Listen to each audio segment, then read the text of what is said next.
Graça e paz para todos vocês. Muito obrigado pela maneira tão carinhosa, tão hospitaleira como vocês têm me recebido aqui.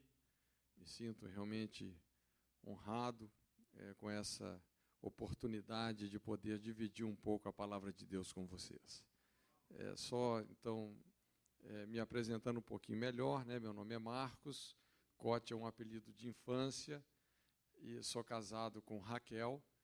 Somos casados há 23 anos, temos um casal de filhos, o Gabriel com 21 e a Bárbara com 16 anos, e nós pertencemos a uma organização missionária no Brasil, chamada Jovens com a Missão.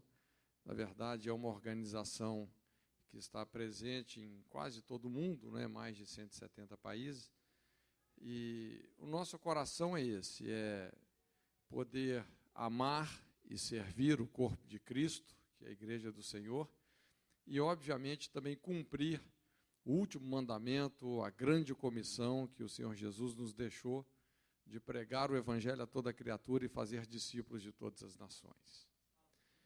Muito bom estar aqui com vocês. Amém? Vamos ter mais uma palavra de oração, só curva sua cabeça mais um pouquinho. Pai, nós queremos reafirmar que a nossa suficiência, a nossa capacitação vem apenas de Ti, Senhor. Senhor, nós, no nome de Jesus, mais uma vez, invocamos aqui a Sua presença e como igreja aqui reunida, nós queremos dizer sim, amém, para tudo aquilo que o Seu Espírito quer realizar. Reconhecemos, ó Deus, que a Sua palavra não é a espada de um pregador, mas é a espada do Seu Espírito, como Paulo nos fala em Efésios. Senhor, por isso, vem trazer aos nossos corações não apenas informação, mas a revelação do Senhor. Que sejamos transformados pela renovação da nossa mente e que possamos experimentar a Sua boa, perfeita e agradável vontade.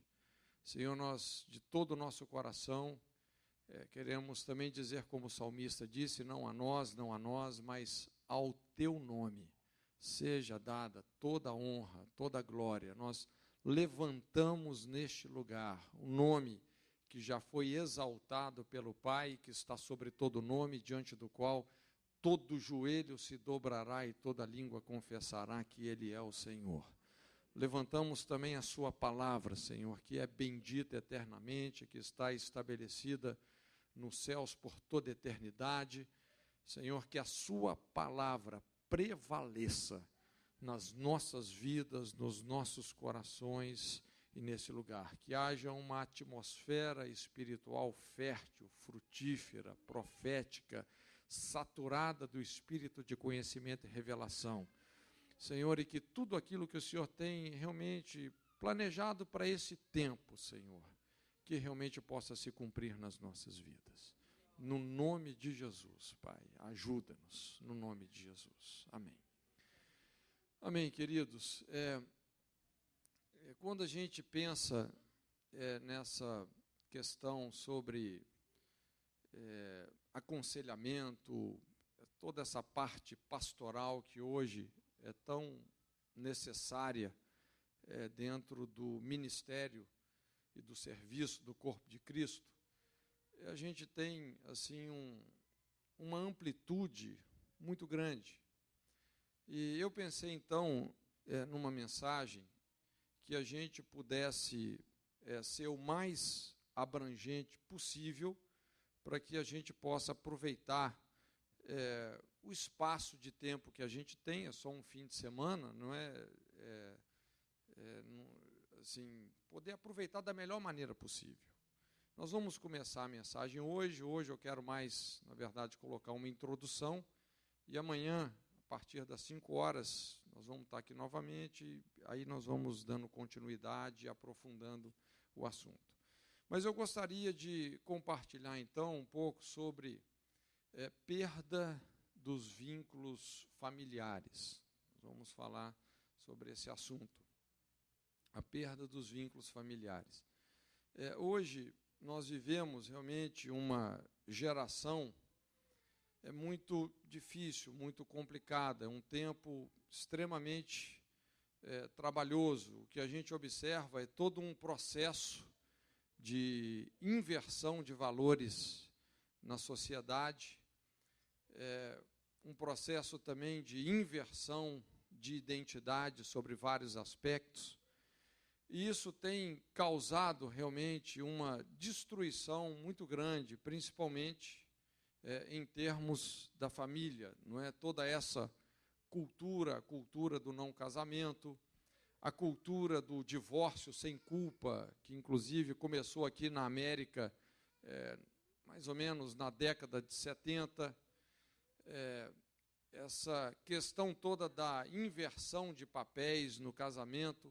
Então, nós temos hoje muitas desordens, muitas disfunções que têm comprometido seriamente a estrutura familiar.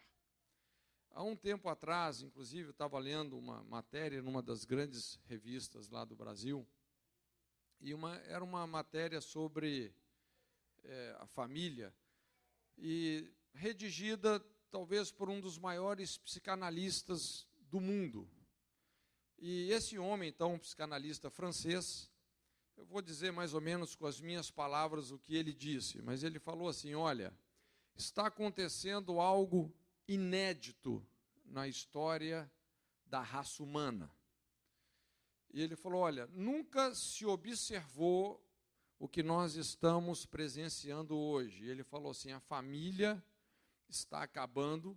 E segundo ele disse assim: nós não podemos prever quais serão os desdobramentos, os resultados disso.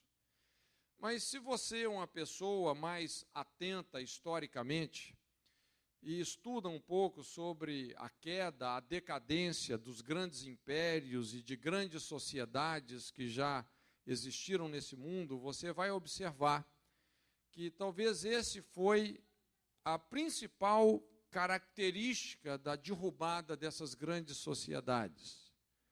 A destruição da família, a perda dos vínculos familiares, que são os relacionamentos existenciais e mais importantes no que tange a todo o processo de formação psicoemocional, espiritual, a moral humana e de qualquer sociedade. Então, a destruição da família associada a o que a gente considera assim uma animalização do sexo, é o que a gente observa nos dias de hoje, são pivôs, isso é como o eixo para a destruição de qualquer sociedade. Então, quando a gente olha para o mundo de hoje, inclusive toda essa patologia social fundamentada numa violência incontida, hoje em muitas grandes capitais do mundo já nós temos aí o que se chama uma guerra urbana, é um modelo totalmente diferente de guerra. Está alicerçado exatamente isso, nessa geração que tem sido literalmente o subproduto da morte da família. Então, como igreja, hoje nós temos que encarar realmente uma realidade bem diferente da realidade que muitos de nós experimentamos no início da nossa vida, da formação da nossa vida. É um tempo extremamente desafiador. Mas perda dos vínculos familiares é exatamente isso, quando uma massa crítica de pessoas de uma sociedade começa a perder o contato, não mais saber quem é o pai, quem é a mãe. Hoje eu tenho ouvido tantas histórias assim, onde as pessoas que moram, às vezes, juntas numa suposta família, onde cada filho, na verdade, é filho de um pai diferente. As pessoas já não sabem mais, alguns já não sabem mais quem é o pai, quem é a mãe, quem é o marido, quem é a mulher. Tem homens que não sabem mais quantos filhos eles podem ter por aí no mundo afora. Eu tenho conversado com pessoas que falam: olha, eu nem sei quantos filhos eu posso ter. Então, quando nós começamos a perder esses vínculos, que são vínculos existenciais, os desdobramentos, as consequências disso, têm um impacto que realmente pode ferir, não apenas uma, mas toda uma sequência de gerações. É o que nós vamos até entender de uma maneira mais profunda estudando a Bíblia sobre isso. Mas deixa eu só colocar uma base aqui. Na verdade, o meu intuito, na medida do possível, eu não quero apenas trazer uma mensagem empolgante para você, mas eu quero construir realmente um raciocínio, um entendimento baseado realmente em valores, em princípios bíblicos. Eu sei que hoje existe um certo triunfalismo na maneira como a mensagem tem sido pregada em muitos púlpitos, em muitas igrejas. E, lógico, nós sabemos que o nosso Deus é o Deus dos impossíveis, é um Deus que faz coisas tremendas, sobrenaturais, mas, às vezes, é um pouco perigoso quando nós começamos a prometer uma série de coisas através de mensagens, prometemos prosperidade, prometemos que Deus vai fazer assim, vai fazer desse jeito, daquele outro jeito, e nós não damos o respectivo fundamento bíblico para que essas promessas realmente se cumpram.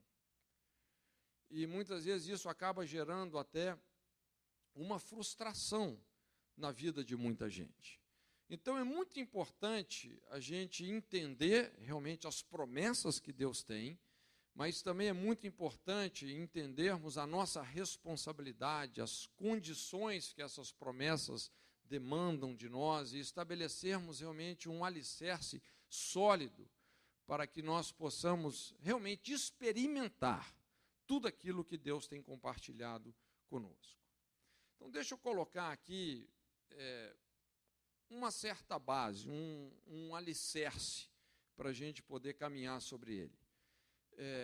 Existem 3 coisas que são fundamentais na formação da personalidade de qualquer ser humano. E essas 3 coisas que eu considero assim como 3 pilares, nós recebemos da nossa cobertura familiar. Nós recebemos isso da nossa família, não é? A família foi projetada para ser esse útero, esse lugar de vida, onde nós podemos realmente ser edificados, gestados, não só organicamente, não é? Mas emocionalmente, moralmente, espiritualmente falando. Então, invariavelmente, todos nós vamos receber dos nossos pais ou da nossa cobertura familiar 3 coisas. A primeira é identidade. A segunda tem a ver com a nossa capacidade moral e emocional de construir relacionamentos onde nós e os outros vamos nos satisfazer, nos realizar no plano de Deus, na vontade de Deus. E a terceira coisa que nós recebemos também da nossa cobertura familiar, obviamente, é a herança. Então, são 3 coisas: identidade, relacionamentos e herança. E esses são os pilares mais importantes para a construção da nossa personalidade. Deixa eu discorrer um pouco sobre essas coisas. O primeiro ponto é esse aí, a identidade. Obviamente, tudo aquilo que nos identifica como indivíduo que nós somos, obviamente tem a ver com os nossos pais, não é verdade? A nossa fisionomia, a cor da nossa pele, o idioma que nós falamos, a nossa nacionalidade, o nosso próprio nome. Quem nos deu normalmente foram os nossos pais, ou pelo menos concordaram com esse nome. Então, tudo aquilo, a maioria de tudo aquilo que nos identifica como o indivíduo que nós somos, tem a ver com a nossa cobertura familiar. Identidade é um conceito muito amplo, muito abrangente, porque quando você pensa sobre identidade, existe uma identidade sobre vários aspectos, não é verdade? Você tem uma identidade familiar, uma identidade nacional, uma identidade territorial, uma identidade cultural, uma identidade espiritual e por aí afora. O conceito de identidade é um conceito muito amplo, mas eu quero fazer apenas uma abordagem sobre o aspecto espiritual da nossa identidade. Eu acredito que nós poderíamos definir a nossa identidade espiritual como sendo o conhecimento das verdades de Deus acerca de nós mesmos em todas as áreas e condições da existência. Essa é a maneira de realmente nos tornarmos na pessoa que Deus planejou que nós nos tornássemos. Como? Conhecendo todas as suas verdades acerca de nós mesmos em todas as áreas e condições da existência. É interessante que, quando a gente pensa, então, em conhecer as verdades de Deus sobre nós mesmos, sobre ter esse acesso, talvez o fator que mais interfere em você conhecer ou desconhecer as verdades de Deus sobre você mesmo é a cobertura familiar. Isso a gente observa assim de uma maneira muito nítida quando você exercita o aconselhamento, não é? Ouvindo muita gente, você começa a perceber nitidamente isso. Ou seja, por exemplo, pessoas que vieram de uma cobertura familiar ajustada, pessoas que realmente refletiram o caráter de Deus para os seus filhos, esses filhos, então, eles têm uma facilidade que eu diria que, ao mesmo tempo que é natural, é também sobrenatural, de conhecer as verdades de Deus sobre eles mesmos.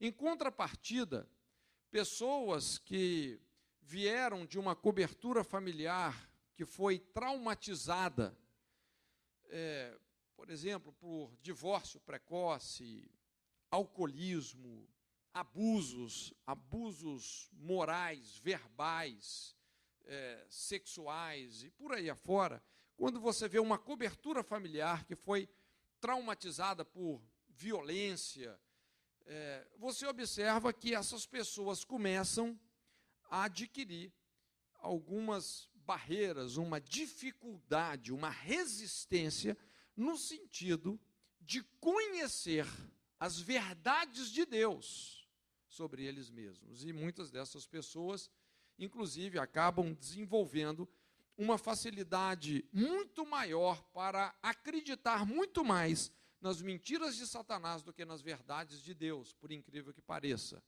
E talvez você já tenha presenciado muitas situações assim. Pessoas que realmente elas têm uma dificuldade tremenda de aceitar as verdades de Deus sobre ela mesma. E tem uma facilidade de desenvolver complexos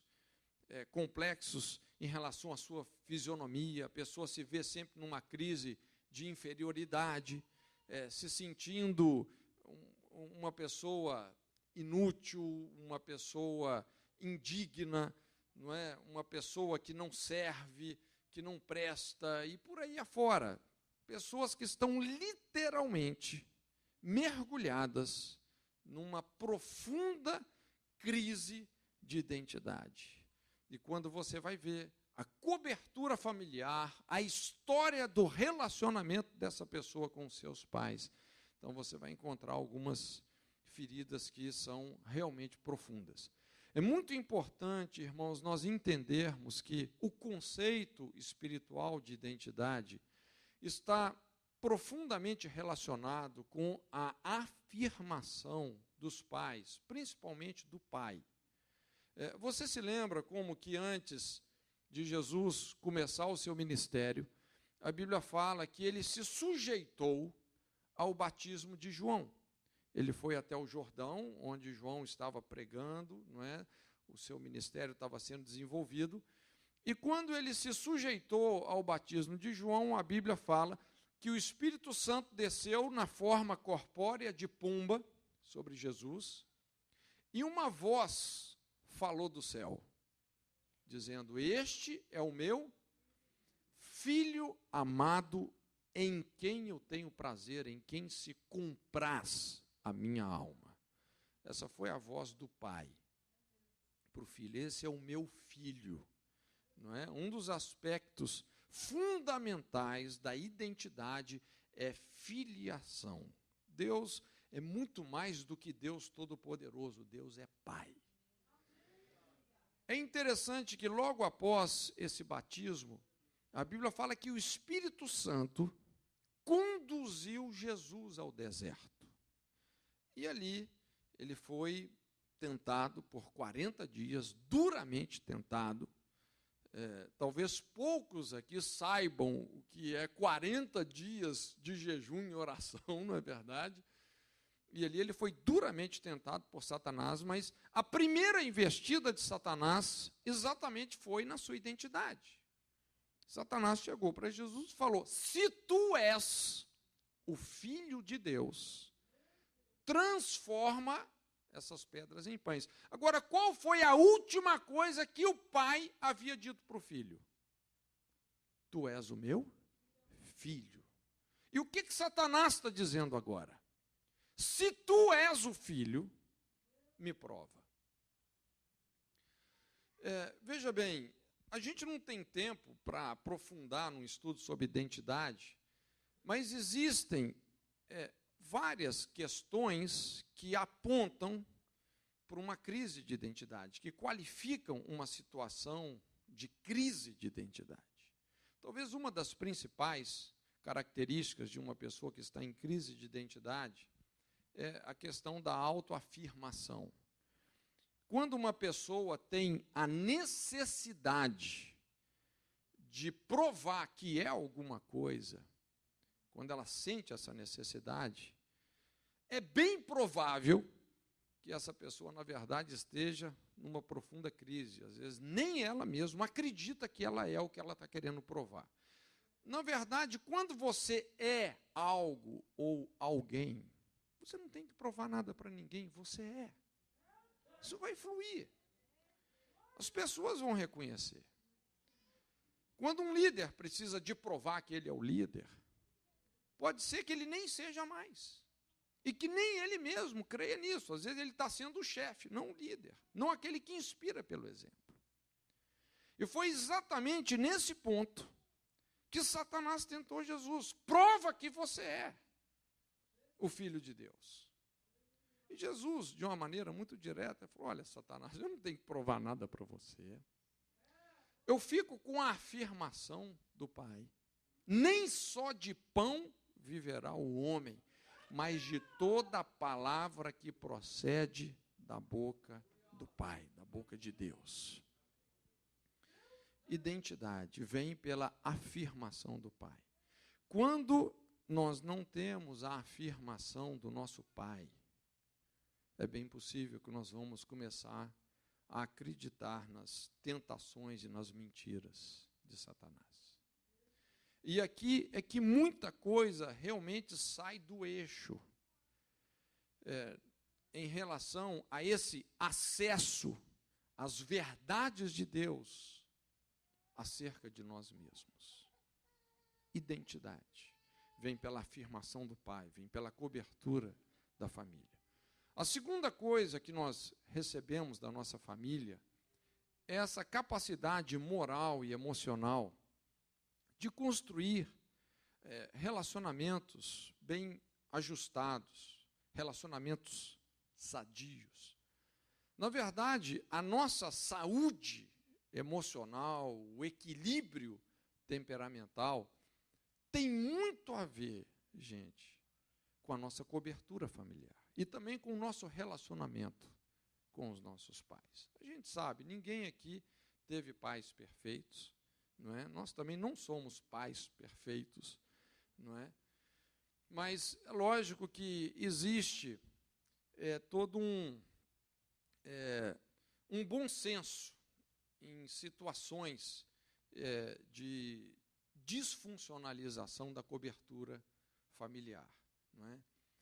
Então, a capacidade para desenvolvermos relacionamentos, para estabelecermos pontes, não é? A nossa saúde emocional, tudo isso tem muito a ver com a nossa cobertura familiar.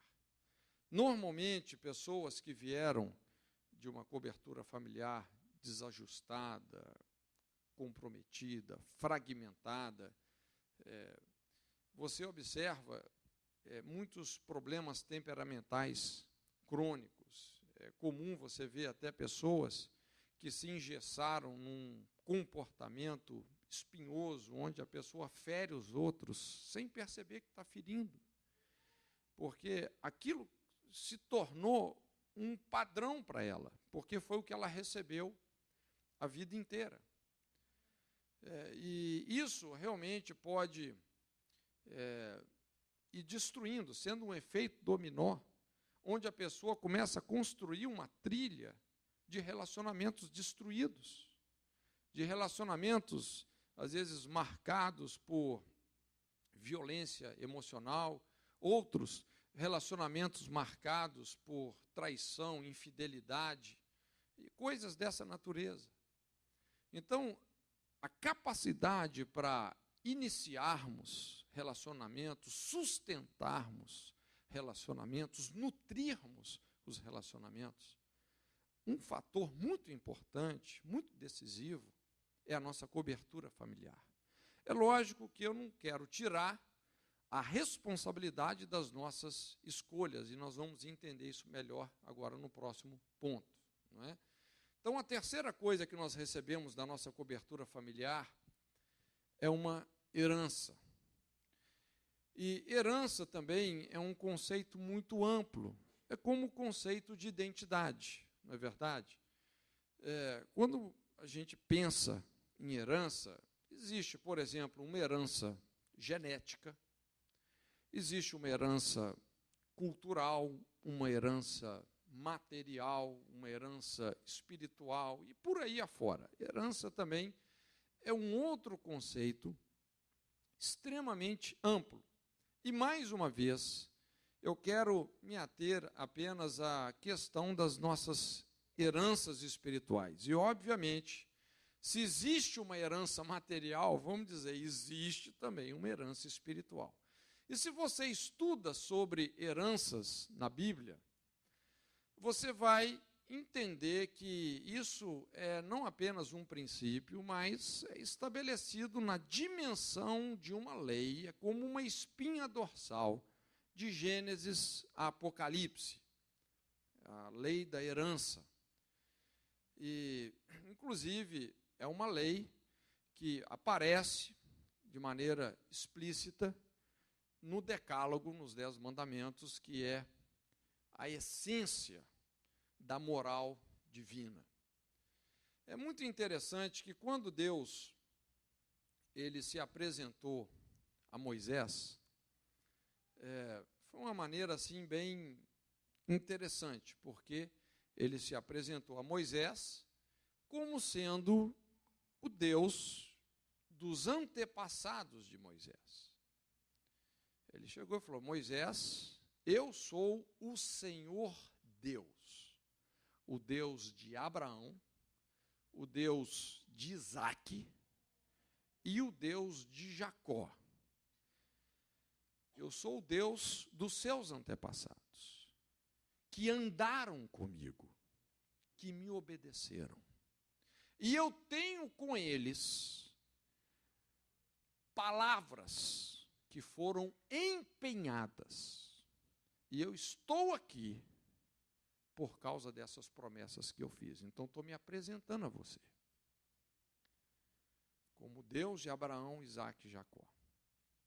É interessante porque quando a gente pensa nesse versículo, que inclusive aparece tanto no Antigo quanto no Novo Testamento, quando Deus se apresenta dessa forma, como sendo o Deus de Abraão, Isaac, Jacó, o Deus de Israel, a primeira perspectiva, quando a gente olha para isso, é que Deus é essencialmente um Deus pessoal. O Deus de Abraão, de Isaac, de Jacó.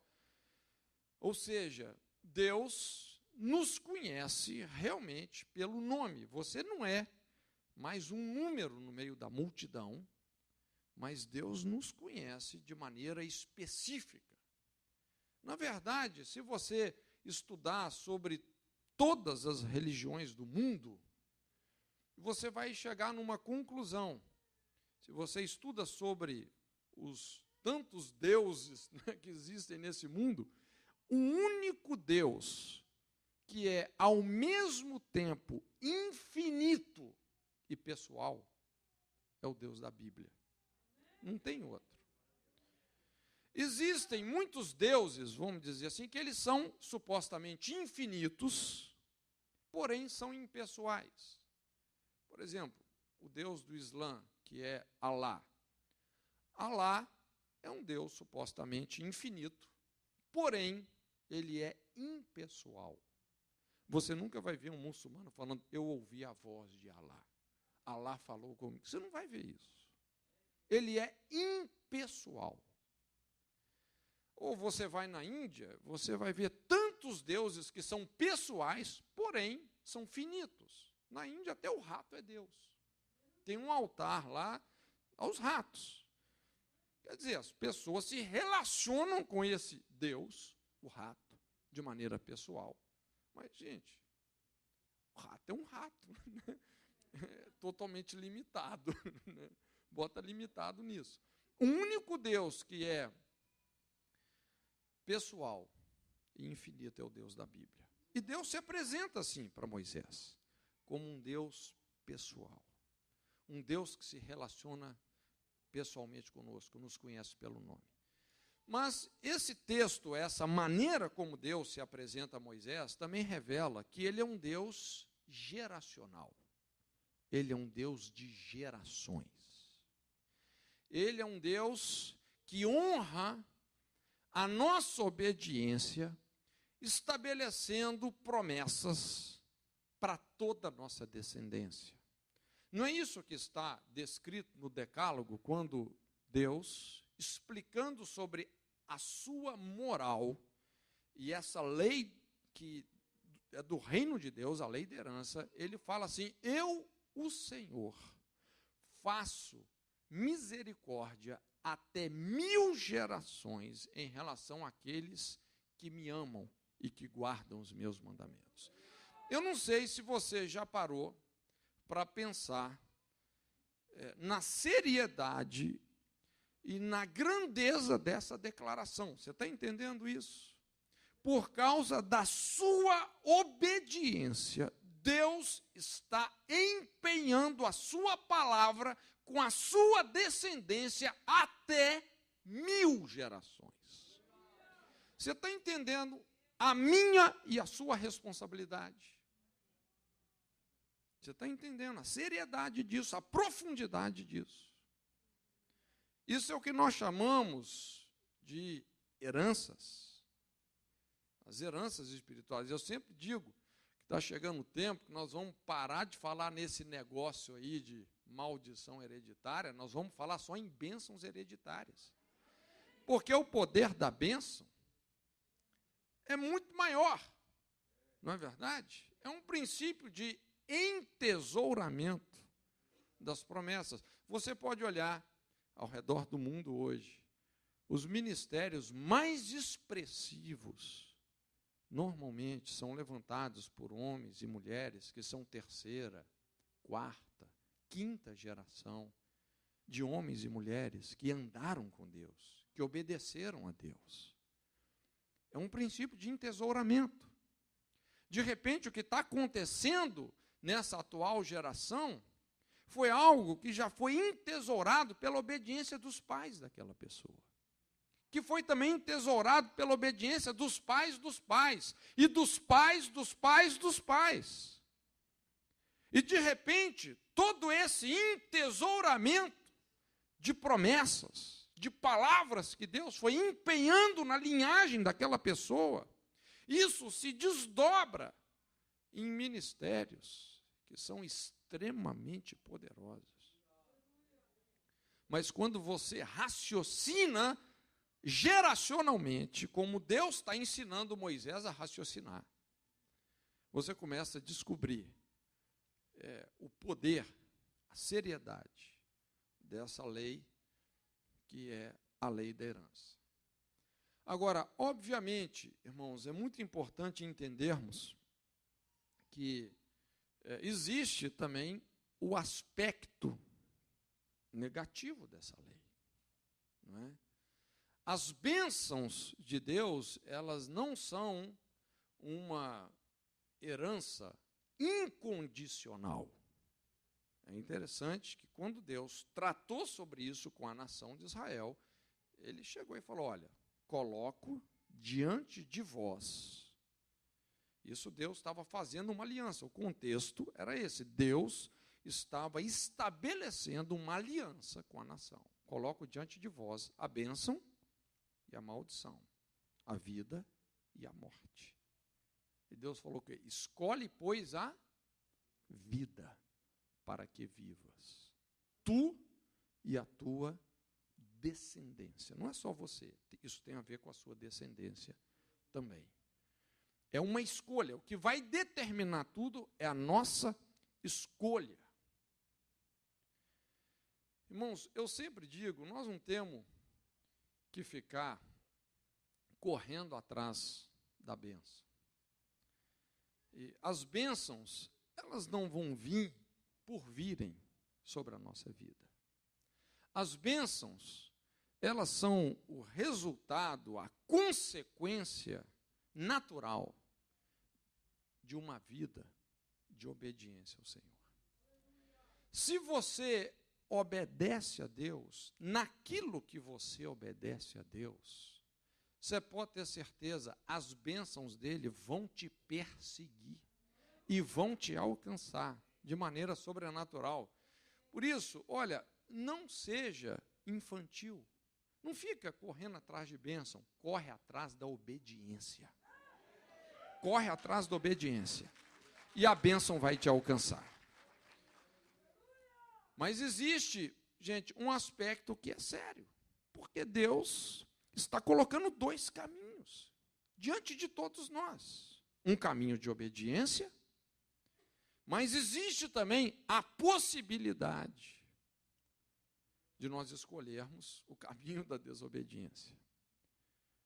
E a consequência é o castigo. Depois nós vamos explicar um pouco melhor sobre isso. Mas é muito importante a gente entender, quando a gente pensa na desobediência, a gente entender dois conceitos sobre o pecado. O pecado, gente, é coisa séria. Entende? Satanás tentou dizer lá para Eva: não, você pode comer do fruto, você não vai morrer não, você só vai ter mais conhecimento. Essa foi a historinha de Satanás para Eva. Mas pecado, não dá para brincar com o pecado. O salário do pecado é a morte. Não dá para brincar, gente. Não é? É sério. Todo pecado produz uma culpa de caráter pessoal, moral, intransferível. E produz também uma consequência de caráter coletivo, geracional. Culpa e consequência. Você consegue entender isso? Então, se você transgride uma lei, você está se fazendo o quê? Culpado. Você vai ter que responder por essa transgressão. Deus não tem nem a mim, nem a você, como um pobre coitado, um miserável, que não possa responder pelas nossas escolhas erradas. Nós somos intrinsecamente responsáveis. Isso está na nossa natureza humana, na maneira como Deus nos criou, dotados de livre escolha. Então, todo pecado produz uma culpa intransferível, pessoal, moral. Mas todo pecado produz também uma consequência coletiva. Quando você comete uma transgressão, você transgride uma lei do mundo moral, pessoas inocentes vão ser prejudicadas por sua causa. O que você acha? Pessoas inocentes vão sofrer por causa da sua irresponsabilidade. Vão ou não vão? Vão. Não é? Se você imagina, por exemplo, um pai de família que resolveu abandonar a esposa, se ajuntar com a mulher que tem a metade da idade da esposa, abandona o lar. Será que isso vai causar um estrago na família desse homem? Os filhos mereceram isso? É um negócio interessante, gente, que essas consequências, a consequência coletiva do pecado, é o que nós entendemos como uma herança que tem uma conotação bem destrutiva. Esse fútil legado que Pedro fala, o fútil legado que recebemos dos nossos pais, e que Jesus quer nos resgatar dele. Mas a lei da herança, ela embute um conceito estranho de justiça. Porque é um conceito de justiça que se fundamenta não no merecimento, mas se fundamenta na filiação. Não é porque a pessoa mereceu. Por exemplo, deixa eu exemplificar aqui. Há um tempo atrás eu atendi uma situação assim bem trágica, uma história difícil. Essa mulher viveu numa vida promíscua muitos anos, acabou contraindo o vírus do HIV, depois acabou concebendo um filho, só que esse filho nasceu aidético. Inclusive, essa criança veio falecer com 5 aninhos de idade. Eu acompanhei um pouco essa situação. Uma situação terrível. Aí se eu te pergunto assim, essa criança, ela tem culpa de nascer aidética porque a mãe teve uma vida depravada? Ela tem culpa? Isso é justo, gente? É justo uma criança nascer aidética, morrer com 5 anos? Isso é justo? Sinceramente, o que você acha? É ou não é? Mas aí você está dizendo que Deus é injusto? Deixa eu colocar de outra forma. Vamos dizer, seus pais são extremamente ricos, muitos bens, muitas propriedades, fizeram muitas conquistas, você é filho único ou filha única. Seus pais morrem. E agora, todo esse patrimônio fica para você. Isso é justo?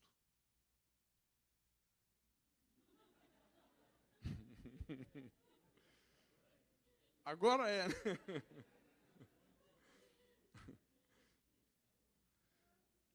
Você mereceu esse patrimônio, você trabalhou, suou, não é, para conquistar isso. Você mereceu? Mereceu ou não mereceu? Não. Mas por que ficou para você? Porque você é o filho, o herdeiro. Entende? A questão, lógico, eu fiz uma pergunta que é uma pegadinha, né? A questão não é se é justo ou se não é. Queridos, é uma lei. Funciona assim. Por mais que a nossa cultura ocidental, por ser extremamente individualista, não percebe muito essa questão das heranças espirituais. Mas, gente, cultura não está acima da Escritura. Nós temos que entender como é que a Bíblia funciona. Não é como a nossa. Não adianta você ler a Bíblia como uma viseira cultural. Você vai perder muita coisa. Inclusive, gente, nós fomos redimidos através da lei da herança.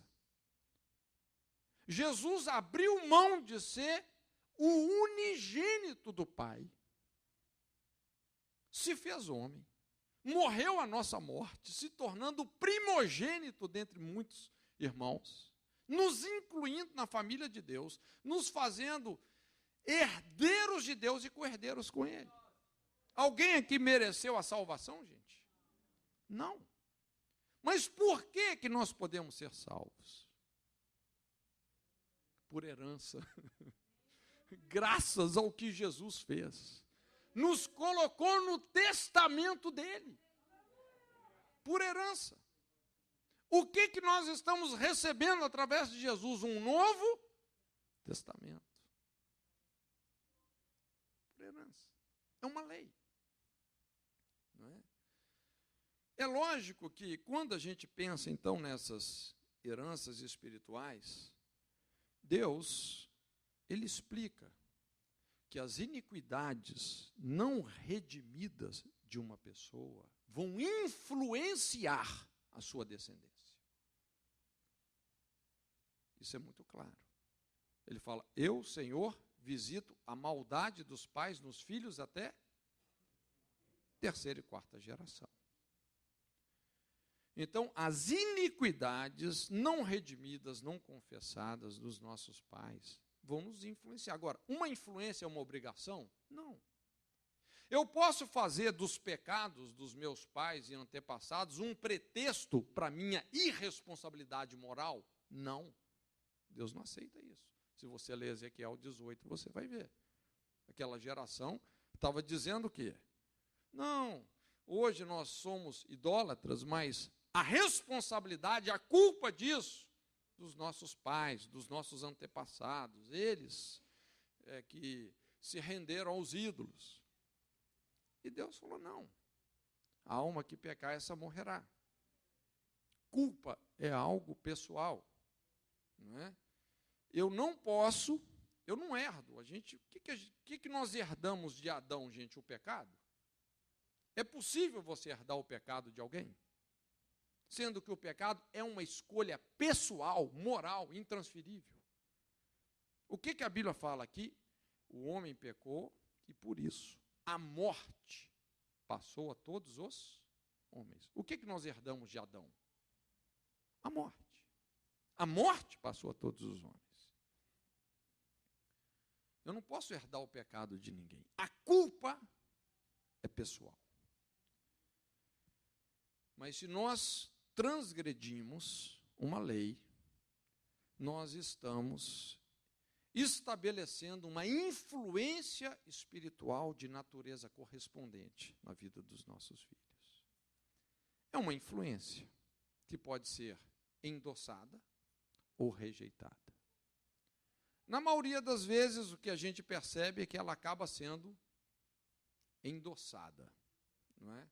E você vê, inclusive, em muitas histórias bíblicas, exatamente essa repetição. Se você estuda a história dos reis de Israel, por exemplo, você vai ver toda essa repetição que começou lá com o pecado de Jeroboão, filho de Nebate, que se deu à idolatria. Todos os outros reis foram fazendo a mesma coisa.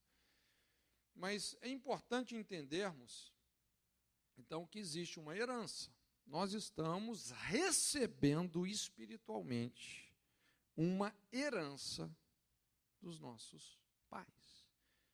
Eles podem ter acumulado sobre as nossas vidas promessas por causa da sua obediência, como também, através da desobediência, eles podem ter entesourado perseguições espirituais de natureza correspondente a essas iniquidades, imoralidades e etc.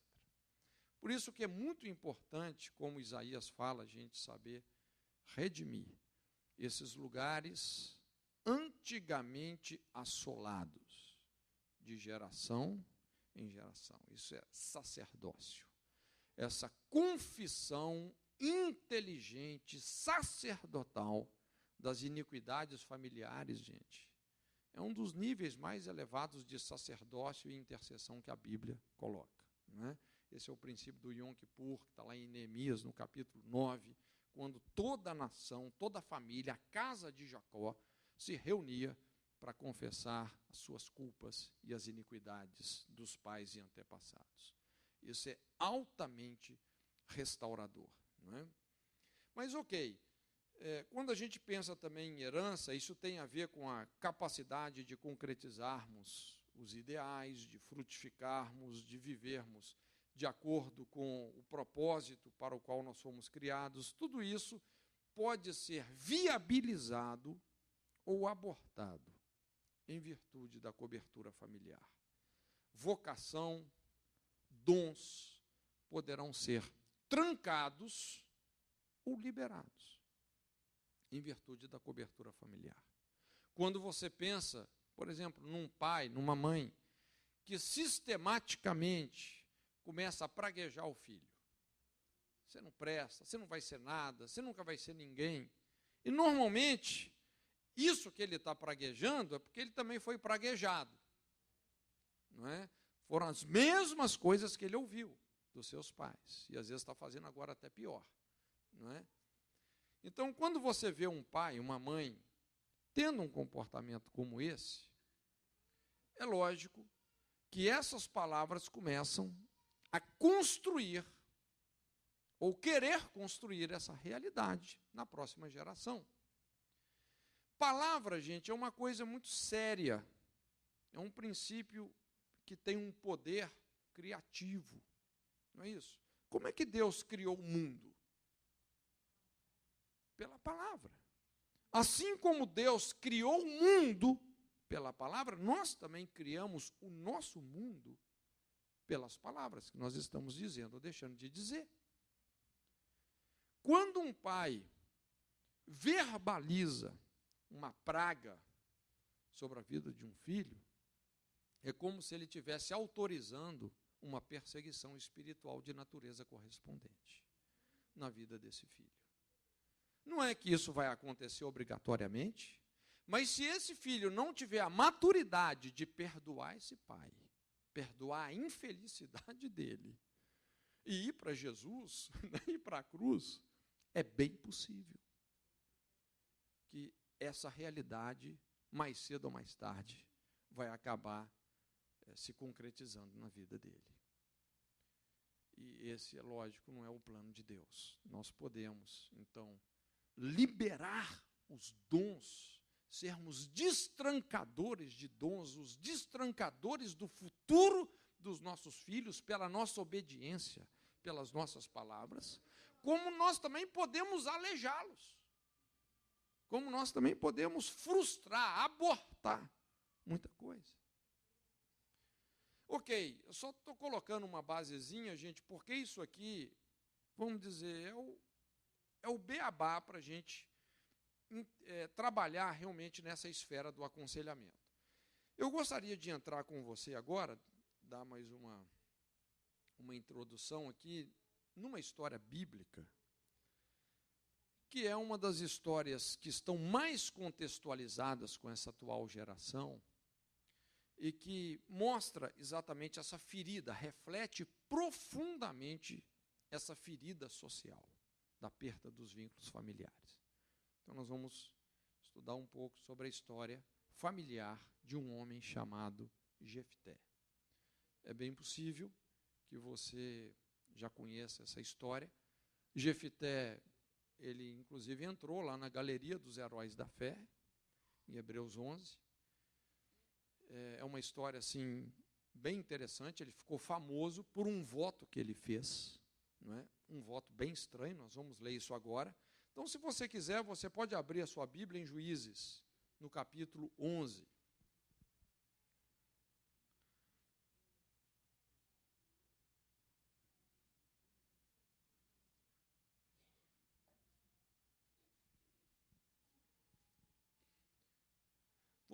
Vamos começar lendo a história de Jefté por esse voto. Versículos 30 a 32. E Jefté fez um voto ao Senhor, dizendo: se tu me entregares na mão os amonitas, qualquer que saindo da porta da minha casa me vier ao encontro, quando eu vitorioso voltar dos amonitas, esse será do Senhor. E ele fala assim: eu o oferecerei como em holocausto. Veja bem que essa palavra holocausto é uma palavra assim muito forte, no literal no hebraico significa totalmente queimado. É uma palavra usada realmente para sacrifício. Assim Jefité foi ao encontro dos amonitas a combater contra eles, e o Senhor lhe deu a vitória. Olha só, gente. Jefité estava diante de uma situação de guerra.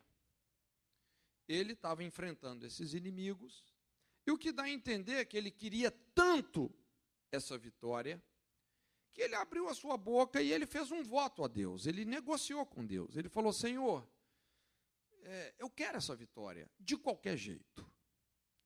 Se o Senhor me der essa vitória, quando eu voltar para minha casa, a primeira pessoa que saindo pela porta da minha casa viesse alegrar comigo na minha vitória, eu vou queimar. Eu vou oferecer em holocausto. É um negócio estranho, não é verdade? Soa mal demais. Mas esse foi o famoso voto que Jefité fez a Deus. E eu pergunto, o que levaria uma pessoa a fazer um voto como esse? Quando você pensa especificamente nessa declaração, quando ele fala assim, qualquer que saindo pela porta da minha casa. Veja bem, isso indica que, de alguma forma, ele estava expondo a sua família. Ele, como o cabeça do lar, como o pai de família, ele estava abrindo a porta para um espírito de morte, para alguém ser destruído. Alguém de dentro da sua casa ser destruído. A Bíblia nos informa que Jefité tinha apenas uma filha única. Não é isso? Algumas pessoas às vezes brincam, falam, não, acho que ele estava pensando na sogra, né? Alguma coisa assim. Né? Mas ele tinha uma filha única. Eu não tenho como afirmar que Jefité saberia que seria a filha, porque talvez a filha sempre viesse a recebê-lo, não sei. Mas que ele precisou de contabilizar a possibilidade de ser a filha. Ele precisou de contabilizar essa possibilidade. Então, se calculadamente ele tivesse disposto até a isso, a sacrificar a própria filha em troca do seu sucesso pessoal, o que levaria um pai a isso? Irmãos, e essa é a pergunta para essa geração. O que tem levado hoje tantos pais, em nome da felicidade sexual, em nome do sucesso, da prosperidade profissional, queimar os seus filhos? Com abandono, com divórcio, com imoralidade, com adultério. O que tem levado tantos pais realmente queimarem os seus filhos por causa de sucesso? Então eu gostaria de, juntamente com você, dar um mergulho aí na alma de Jefté, deixando com que a Bíblia nos esclareça um pouco dos bastidores de toda essa situação. Vamos entrar aqui nas entrelinhas, não é? A gente poderia resumir a história, toda a história de Jefté, acho que em 3 pontos aqui. Uma personalidade descompensada, nós vamos trabalhar bastante nesse ponto. Um outro ponto é o que eu chamo colisão e retaliação.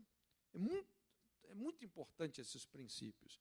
Quando você está numa situação de conflito espiritual, colisão e retaliação, que seria o saldo negativo de uma colisão. Não é? Quando você negocia alguns valores, como cobertura, armadura, patentes. E o terceiro ponto seria um discernimento da batalha que ele entrou. O que significou espiritualmente ele ter ido lutar contra os amonitas? Qual foi o significado espiritual disso? Mas vamos pegar aqui o primeiro ponto, que é a personalidade descompensada. Quando nós voltamos no início da história de Jefté, nós podemos acompanhar uma série de acontecimentos traumáticos que promoveram alguns abalos comprometeram a formação da sua personalidade. Olha só no versículo 1, lê comigo aí, Juízes 11:1. Era então Jefité, o gileadita, homem valoroso. Só que a Bíblia fala o quê? Porém, filho de uma prostituta. Gileade era o pai dele. Quando você trabalha em aconselhamento, tem dois campos muito importantes de você fazer uma varredura, de você buscar informações, para você não ficar só brigando com os efeitos colaterais do problema, mas você realmente discernir e interagir com as verdadeiras raízes, que é o campo familiar e o campo territorial. A nossa história territorial, a nossa identidade territorial e a nossa identidade familiar vão definir quase tudo na nossa vida, na vida de qualquer indivíduo, não é? Quando você pensa, por exemplo, numa pessoa que nasceu numa família xiita no Iraque, ou uma pessoa que nasceu no Brooklyn, em Nova York, ou uma pessoa que nasceu em São Paulo, no Brasil, é o que vai determinar a diferença entre esses indivíduos, território e família. Aqui você observa, nesse único versículo, que eu considero ser a gênesis da vida de Jefté, nesse único versículo, você percebe informações muito importantes sobre família e território. Tudo isso que engloba a identidade de Jefté. Está dizendo quem era o pai, quem era a mãe, está dizendo de onde ele era. Mas esse versículo é como se ele também radiografasse a alma de Jefté, como se a gente pudesse comparar a sua alma com uma balança de 2 pratos, com um pino no meio, esse porém. No primeiro prato da balança, vamos dizer, a gente vê coisas extremamente positivas. A Bíblia fala que ele era um gileadita, morava na terra do bálsamo, a terra da cura, do remédio, era um lugar muito abençoado. Gileade era uma cidade famosa pela destreza, a força, a saúde dos seus filhos. Ele era um homem corajoso, valente, um grande guerreiro, um homem que sabia superar os seus medos, tinha um excelente potencial de liderança. Em qualquer situação, a liderança dele se destacava, era um homem que sabia mobilizar pessoas, servia a Deus também com muita seriedade. Ele era uma pessoa séria. A Bíblia está dizendo que ele era homem de valor, valoroso. Quando eu penso em todas essas atribuições de Jefté, eu creio que todos nós aqui podemos nos identificar com isso, não é verdade? Eu acredito que todos nós estamos numa igreja abençoada, onde os ribeiros de azeite estão correndo, a cura de Deus, o fluir de Deus está prevalecendo. Temos também o fôlego e a disposição para servir ao Senhor, não é verdade? Queremos servir a Deus. Há um grande potencial de liderança nas nossas vidas. Eu olho para um grupo como esse, eu fico pensando assim, Deus, quanto potencial de liderança não está represado aqui? Quantos projetos que vão impactar essa geração não vão sair daqui? Não é verdade? Somos sinceros, queremos agradar a Deus, senão você nem estaria nesse lugar aqui hoje. Então, tudo isso tal como Jefté, só que a Bíblia fala assim, porém, e aí vem o segundo prato da balança. A Bíblia fala, era filho de uma prostituta. Irmãos, olha, não é fácil você dormir com um barulho como esse, não. Eu tenho ouvido isso de não poucos jovens, adolescentes, muita gente de igreja. Gente que fala assim, pastor, em casa é difícil, porque cada um dos meus irmãos é filho de um pai diferente. Ah, pastor, lá em casa, minha mãe é uma luta, porque cada mês ela está com carinha. Ou cada semana. Irmãos, por mais que hoje a mídia tenha, de uma maneira assim, maciça, querendo fazer com que a imoralidade, a prostituição seja bem vista, hoje já não existem mais prostitutas, são profissionais do sexo. Não são mais prostitutas. Mas eu vou te falar, só um filho sabe a dor existencial de ter que conviver com uma vergonha crônica como essa. Isso é algo destruidor. Esse grande porém aí na sua vida, né, quando ele fala porém, filho de uma prostituta, foi onde todo o seu potencial se descompensou. Isso passou a ser um referencial de identidade perante a sua família, consequentemente perante toda a sociedade. O peso, gente, de uma herança como essa pode facilmente distorcer uma série de valores. Pode comprometer totalmente o desenvolvimento da personalidade de qualquer indivíduo. Jefté estava debaixo de toda uma situação de rejeição e imoralidade. Um homem agora maldito, discriminado. Quando ele começou a se entender como gente, ele percebeu que ele era literalmente a expressão da vergonha do pecado do pai. O pai havia adulterado como uma prostituta, destruiu o matrimônio, a felicidade da família, e ele era agora o resultado de toda essa tragédia, de toda essa desgraça, o filho de um adultério. E isso começou a destruí-lo por dentro. Golpes de rejeição afligindo a sua alma, como que vez após vez Satanás o esfaqueasse com essa dolorosa realidade, para que nem por um momento ele viesse se esquecer que ele era inferior, inadequado, o filho da outra.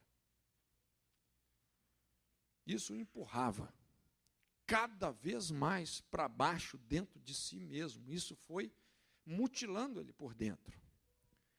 Veja bem, gente, o ataque mais fulminante de Satanás contra uma pessoa é rejeição. Rejeição é o princípio de Satanás. Deus não trabalha com rejeição, Deus é um Deus de aceitação e de aprovação. Deus nos aceita incondicionalmente, Ele nos ama. Você não tem que fazer nada para ser amado por Deus. Mas para Ele aprovar o nosso caráter, as nossas escolhas, Ele tem valores. E nem sempre Deus vai nos aprovar, não. Deus não tem o culpado por inocente. Se Ele precisar nos reprovar, como Ele reprovou Caim, Ele vai reprovar. Mas Ele nos ama. Ele nos aceita. Agora, o princípio de Satanás é rejeição. E toda rejeição é uma falsa profecia, uma mentira. É Satanás querendo realmente desfazer da glória de Deus que está em cada uma das nossas vidas. Mas rejeição é algo que se aloja tão profundamente na personalidade humana que acaba produzindo orfandade, esterilidade. Toda maldição familiar se propaga primariamente através da rejeição. Quando a gente olha para toda essa história de Jefté, o que a gente percebe é isso, como que um passado de orfandade não resolvido, não redimido, pode produzir um futuro de perda de filhos, esterilidade, destruição da colheita. Tem uma aula que eu gosto muito de dar, que chama O Ciclo da Ferida, baseado em Provérbios 30, de 11 a 14, quando a Bíblia fala sobre aquelas 4 gerações. E nessas 4 gerações eu consegui enxergar o que eu chamo o processo para você construir uma ferida. Então eu falo sobre, na verdade, são 4 processos. O processo da abertura da ferida, o processo da espiritualização da ferida, o processo da compensação da ferida e o processo da propagação da ferida. Quando a gente pensa na abertura de uma ferida, seja uma ferida emocional, moral, como é que uma ferida se abre? Cada vez que uma carga de rejeição ou injustiça, cada vez que você sofre uma rejeição e você corresponde a essa rejeição com rebelião, de maneira ativa ou passiva, né? Você reage ou agredindo ou se auto-rejeitando, acreditando na rejeição, abriu a ferida. Sempre que você só nega perdão diante de uma injustiça, de uma rejeição, você mordeu a isca. Não é? Você está reagindo no espírito da ofensa, vai abrir a ferida. Por isso que, às vezes, eu digo assim, na verdade, a grande questão não é a rejeição, mas como nós interagimos com ela. Não importa o que fizeram conosco, importa o que nós estamos fazendo com aquilo que fizeram conosco. As nossas escolhas vão determinar os nossos hábitos. Os nossos hábitos vão determinar o nosso caráter. E o nosso caráter vai determinar o nosso destino. Caráter e destino são coisas inseparáveis. Então, a questão maior é como nós estamos lidando com essas rejeições, com essas falsas profecias, palavras, atitudes que nunca passaram pelos lábios de Deus. Se nós só negamos o perdão, a ferida vai se abrir. Irmãos, obviamente, todos nós aqui já sofremos muita injustiça, né? Eu perguntar aqui se alguém já foi rejeitado é uma pergunta tola, porque todo mundo já foi. Infelizmente, pelo menos por enquanto, gente, quem que é o príncipe desse mundo? Satanás, pelo menos por enquanto, é ele. E o sistema dele é um sistema de rejeição, de comparação. Então, muitos de nós, como é que nós chegamos na igreja, gente? Por que a maioria das pessoas vem para a igreja? Porque elas estão arrebentadas. Porque elas estão precisando de ajuda. Não é? Essa questão da gente ficar cobrando que todo mundo seja santinho e perfeitinho dentro da igreja é meio utópica. Onde tem gente, tem problema. Onde tem muita gente, tem muito problema. É ou não é verdade? Mas nós temos o quê? É que nos abrir para sermos tratados. Agora, sabe o que acontece? Nós chegamos na igreja assim, às vezes feridos, arrebentados. Só que ao invés de nós nos abrirmos, nos vulnerabilizarmos diante de Deus, diante dos irmãos, para sermos tratados, nós começamos a maquiar as nossas feridas. Nós começamos a viver de um estereótipo de espiritualidade, botamos aquela capa de misticismo, de triunfalismo. Começamos a projetar para os outros uma imagem que nós queremos que os outros tenham de nós, quando, na verdade, o nosso mundo por dentro está desmoronado.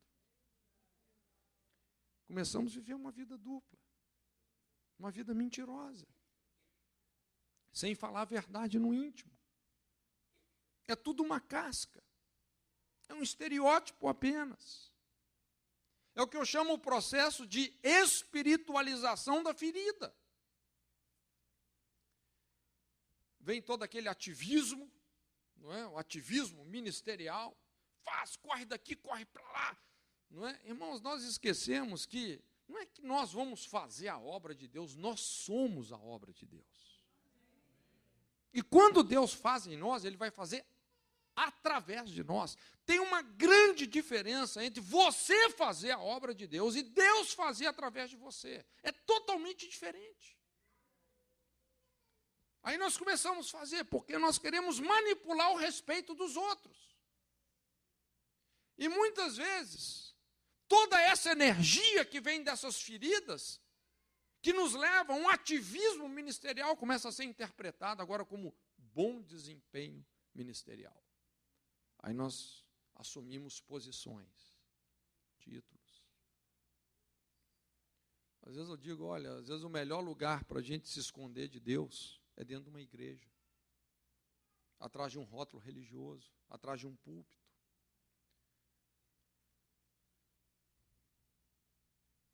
Mas Deus sabe a pessoa que está lá dentro.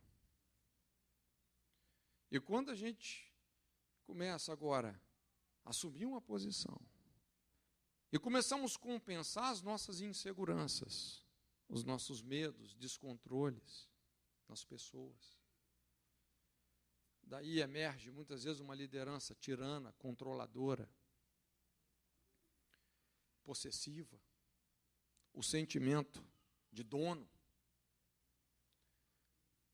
Eu tenho ido em alguns lugares, algumas reuniões de pastores, que Deus tem me levado a fazer um apelo constrangedor.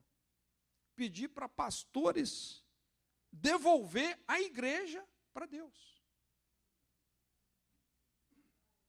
Mas essa é uma realidade. Você lembra aquela parábola da vinha? Que até o filho eles mataram. Irmãos, que Deus não nos ache dessa maneira. Como donos. Nós não somos donos. Nós somos mordomos. A Bíblia fala assim que Deus deu à igreja apóstolos, mestres, profetas. Deus não deu a igreja a eles, mas deu eles à igreja. Somos servos.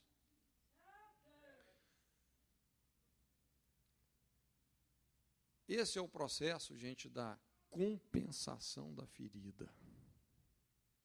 Nós começamos a machucar muita gente.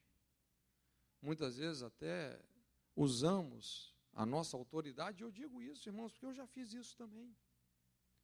Muitas vezes usei a minha autoridade covardemente,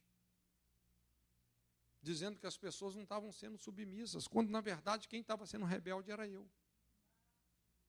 Quando Deus falou que o pecado da rebelião é como feitiçaria, Deus não estava confrontando o povo, Deus estava confrontando um líder, que era Saul. Dizendo, Saul, o que você está fazendo é feitiçaria, rebelião, porque você quer controlar a vida das pessoas. É o processo de compensação da ferida. Aí vem uma nova geração, uma geração machucada, destruída. Gente que foi mutilada emocionalmente, abusada espiritualmente. Hoje, às vezes, é comum você ver, às vezes, líderes que se sentem no direito até de amaldiçoar uma pessoa, porque a pessoa resolveu ir embora da igreja. Está amaldiçoado. Jesus disse, a ninguém amaldiçoeis. Não é verdade? Todo esse processo, gente, onde é que ele começou? Na rejeição. Começou na rejeição. O ataque mais fulminante de Satanás é a rejeição. Aqui fica fácil a gente compreender como que uma situação não resolvida como essa situação de Jefité, como isso depois pode pesar nas nossas vidas, quando nós nos encontramos numa rota de colisão com o inimigo.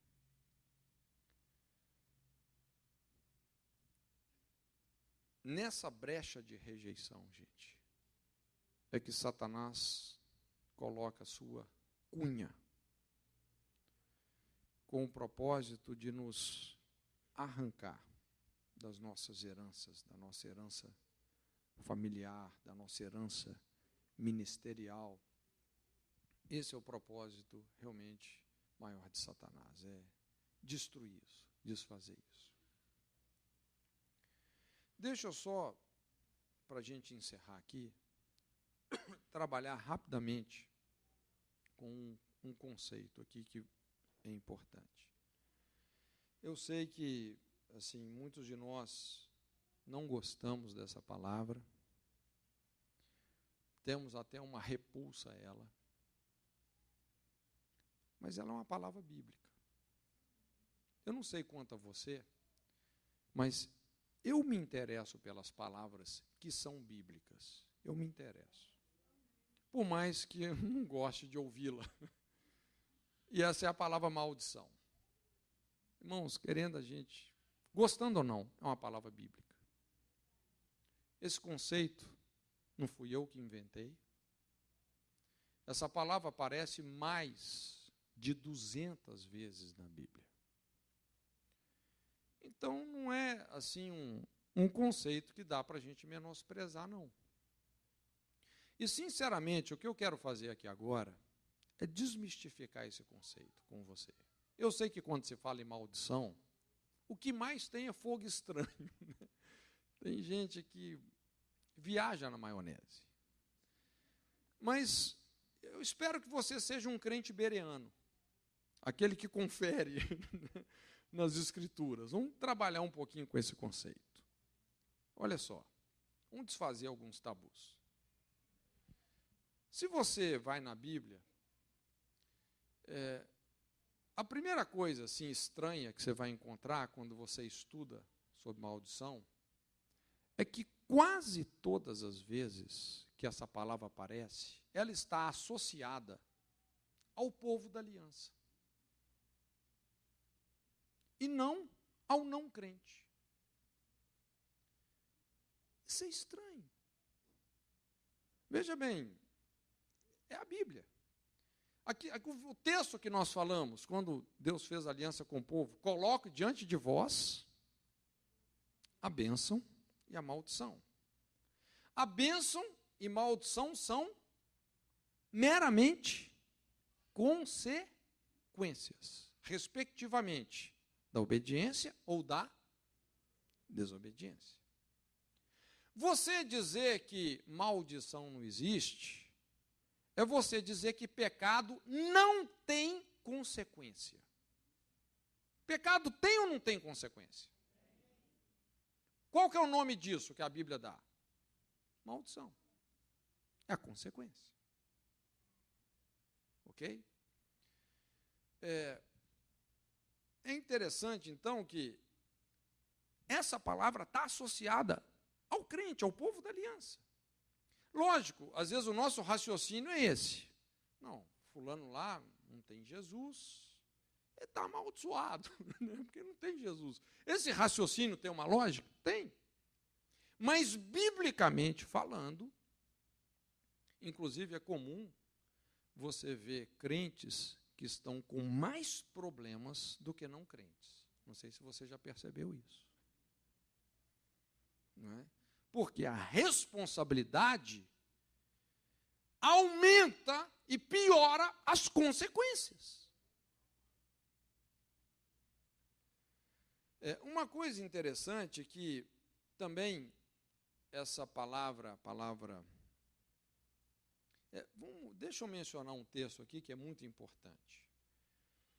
Se você vai lá no último versículo do Antigo Testamento, que é um texto que também aparece no Novo, e é um versículo que nos dá assim um entendimento muito importante desse conceito.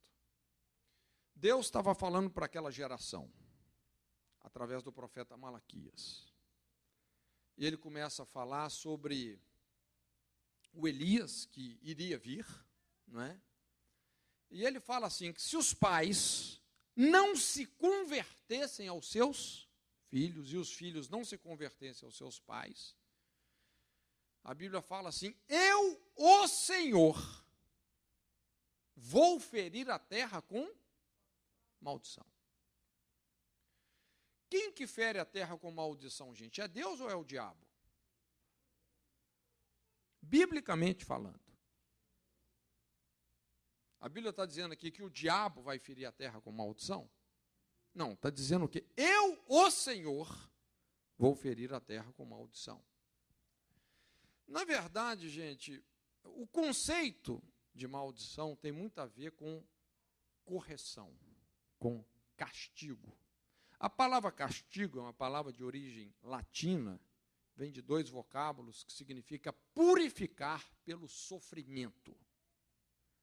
Olha, se Deus precisar nos castigar, Ele vai castigar. Deus castiga o filho que ama. É bíblico isso? Se precisar de sofrer para ser purificado, nós vamos sofrer? Vamos. Entende?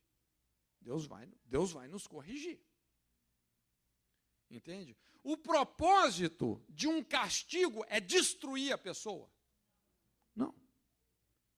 Mas pode chegar a destruir? Até pode. Uma pessoa que não se emenda de forma alguma, e ela vai sendo castigada, e castigada, mas não emenda, uma hora ela pode ser destruída por causa da obstinação dela. Pode. Então é importante a gente entender que Deus não vai ficar passivo à nossa desobediência sistemática, não. As consequências vão vir.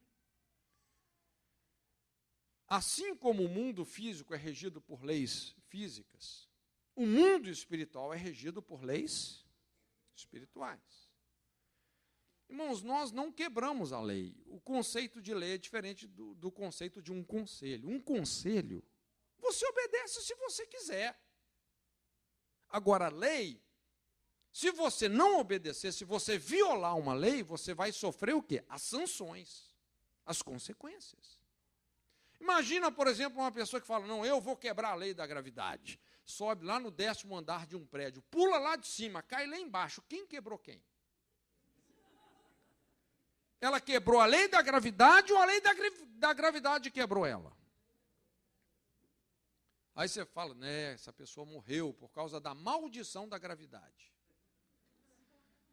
Não é bem isso, né, gente? Ela só experimentou a consequência de violar uma lei. Se uma pessoa coloca a mão no fogo, será que Deus fica assim, hora que ela encostar no fogo, eu vou amaldiçoar ela, e ela vai queimar? Não. Gente, é a consequência natural. Tem leis espirituais também. Por exemplo, a Bíblia fala assim, a soberba precede a destruição, a altivez de espírito, a queda.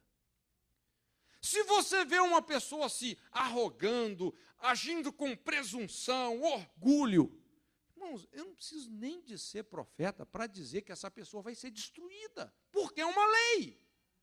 Você entende? É uma lei, é a consequência, vai vir um castigo de destruição, de desgraça. O mundo é regido por leis. Há uma lógica na física, como há uma lógica no mundo moral. Há uma lógica. Deus é um Deus que governa tudo através de princípios, de leis, que nós temos a responsabilidade de conhecer. Estudando a palavra. Esse é o nosso manual de funcionamento.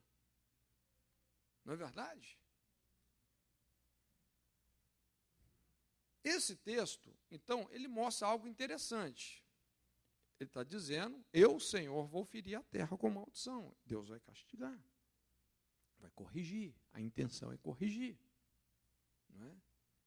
Tanto é que ele fala que ele vai enviar o Elias exatamente para converter os corações, porque ele quer curar a terra. Então, gente, veja bem, o nosso problema maior, presta atenção nisso, não é com o diabo, não é com Satanás. Nosso problema maior, em qualquer instância, o problema da igreja, gente, não são os demônios. Inclusive, Jesus falou, edificarei a minha igreja e as portas do inferno não prevalecerão contra ela. Nosso problema não são os demônios. Não é a presença dos demônios, é a ausência de Deus.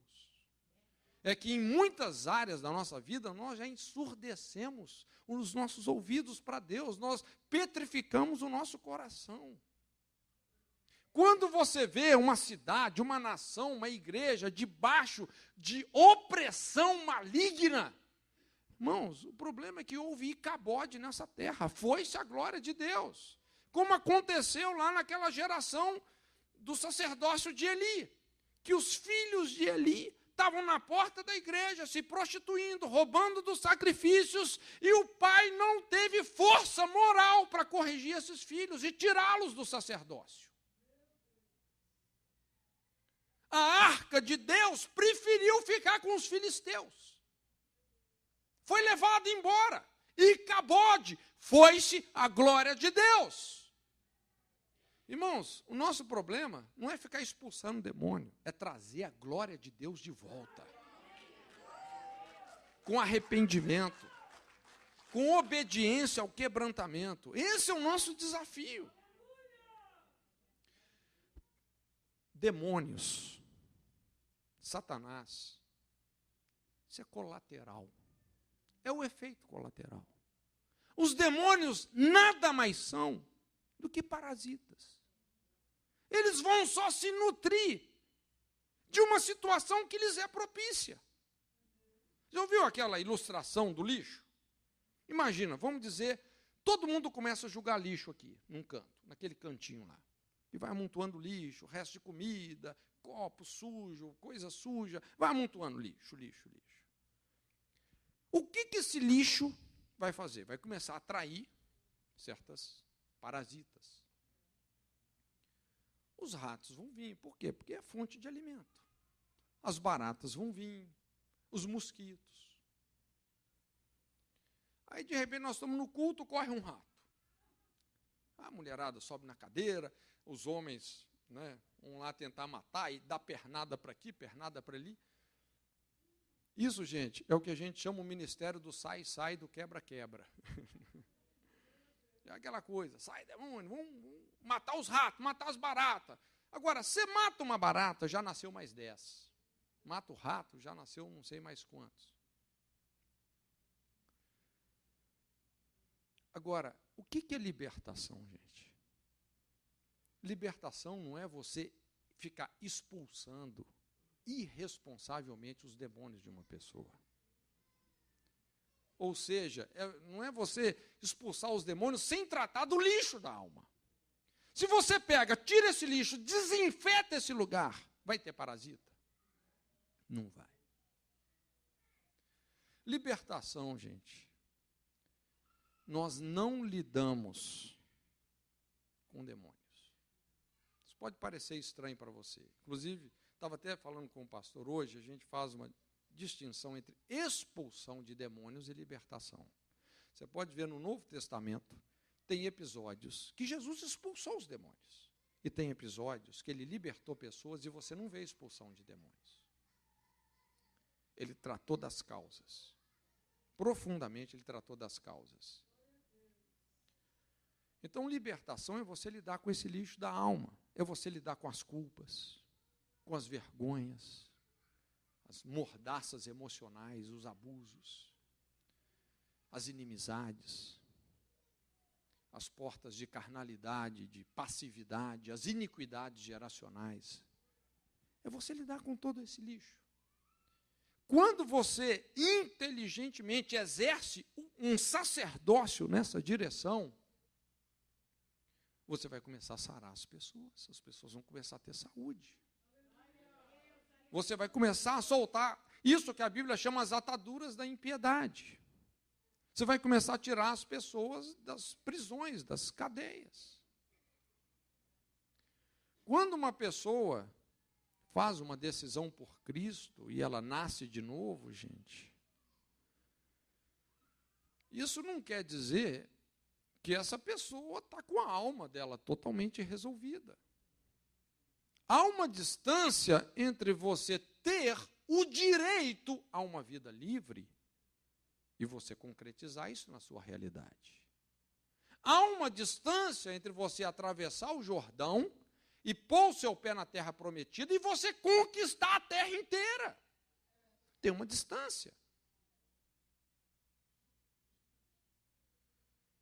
Por isso que é muito importante a gente saber lidar responsavelmente com aquelas coisas da nossa vida que nos constrangem, que nos oprimem, que ainda são fonte de acusação, não é? Que nos ancoram sobre vários aspectos. Não é? É muito importante a gente saber lidar com essas coisas. E isso é o ministério da libertação.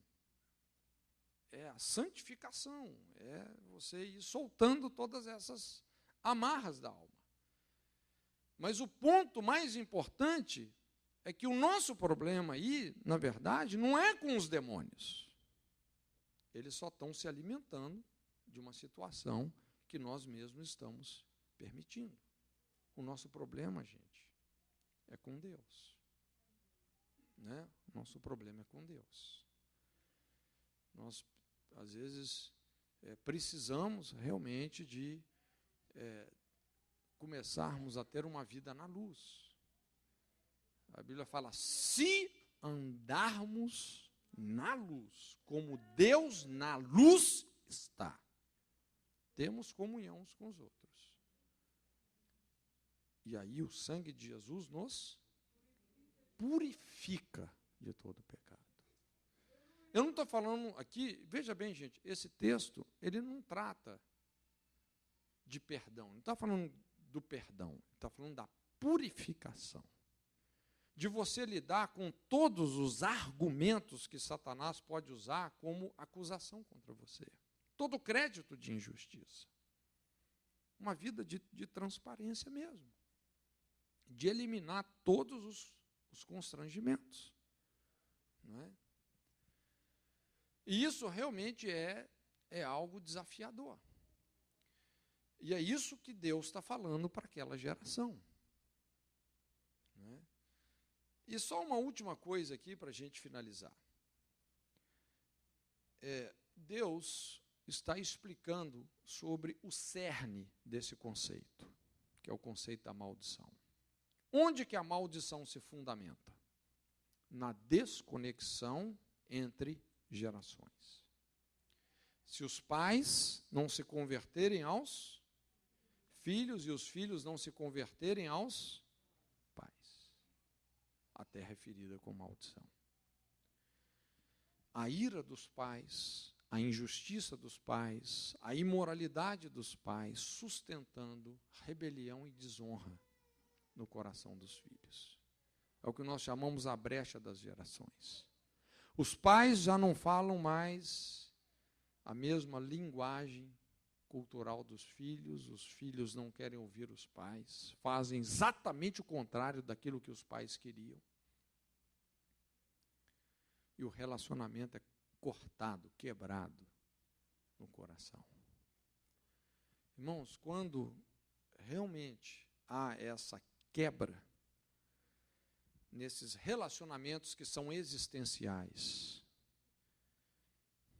essa desassociação, essa desconexão entre pais e filhos, marido e mulher, líderes e liderados, quando há essa desconexão, é nessa brecha, é nessa fenda, que as perseguições espirituais vão entrar de maneira pesada.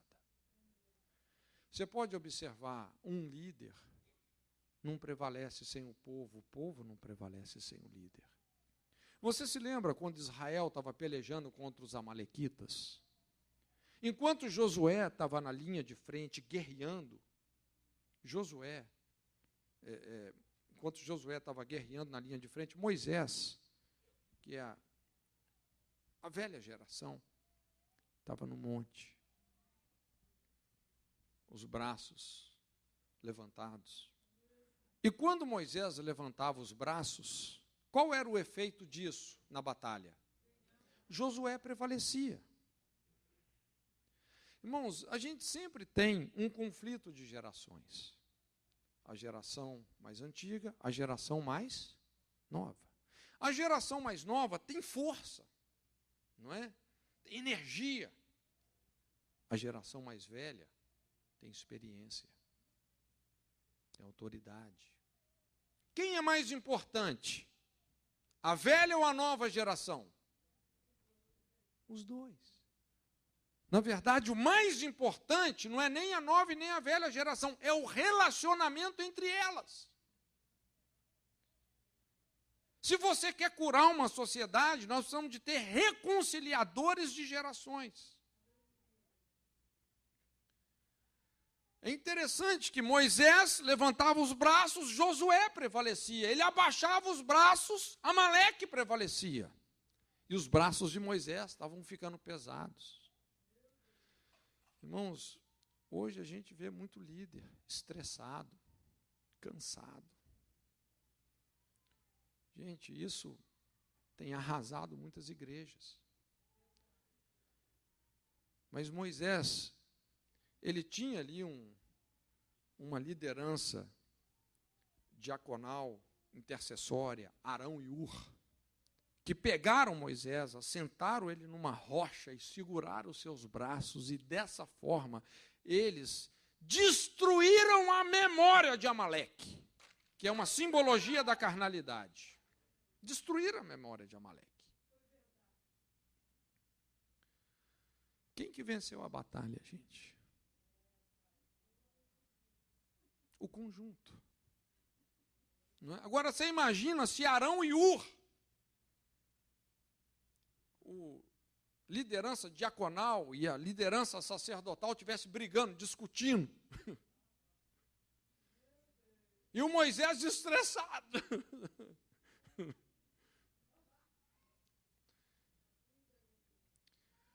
Irmãos, essa reconciliação entre gerações, essa reconciliação entre pais e filhos, essa conversão dos pais aos filhos, quando um pai, uma mãe, tem a humildade de chegar para um filho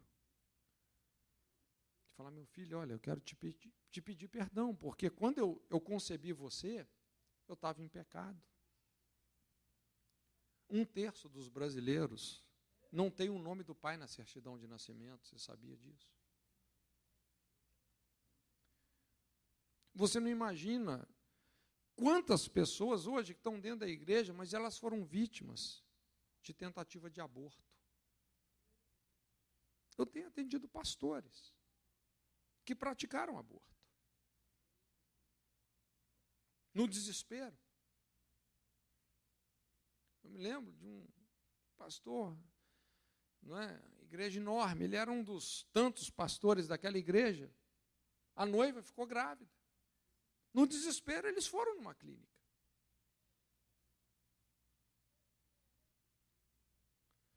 Mas quando um pai e uma mãe têm a coragem moral de trazer isso para a luz, você pode até pensar que isso vai piorar o seu relacionamento com o seu filho, mas é um sofisma.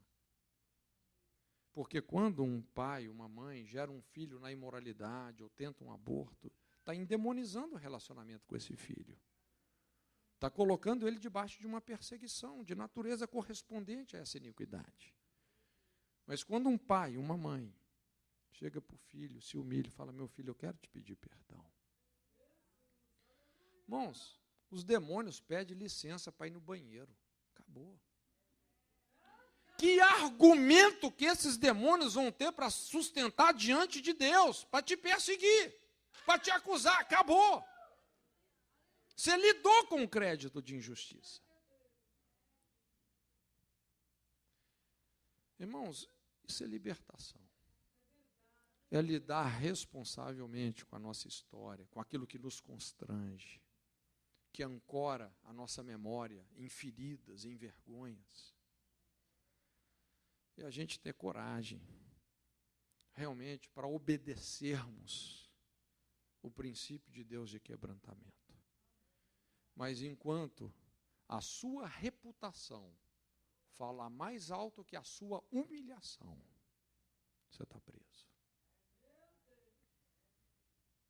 Se o meu povo, que se chama pelo meu nome, se humilhar, esse é o carro-chefe da cura de uma terra.